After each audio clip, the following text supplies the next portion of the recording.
அனைவருக்கும் வணக்கம்.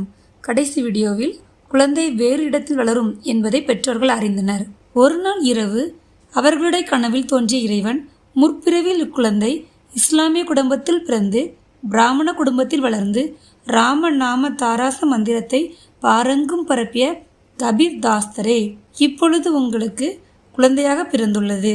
இக்குழந்தை வருங்காலத்தில் ஒரு பெரும் ஆன்மீக சாம்ராஜ்யத்தை ஸ்தாபிக்க உள்ளது.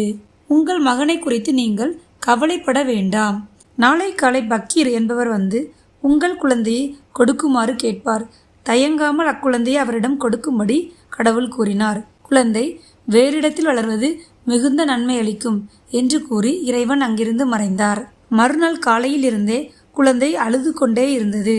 குழந்தையின் தாயாரோ யாரும் வந்து இக்குழந்தையை கேட்டுவிடக் கூடாது என கடவுளிடம் பிரார்த்தனை செய்து கொண்டிருந்தாள்.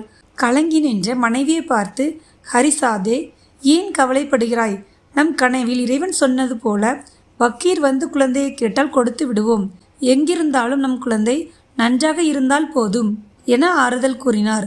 கடவுள் கூறியது போல் பக்கீர் குழந்தையை கேட்டு வந்தாரா இல்லையா என்பதை அடுத்த வீடியோவில் காண்போம். அதுவரைக்கும் உங்களிடமிருந்து விடைபெறுவது உங்கள் லாபி.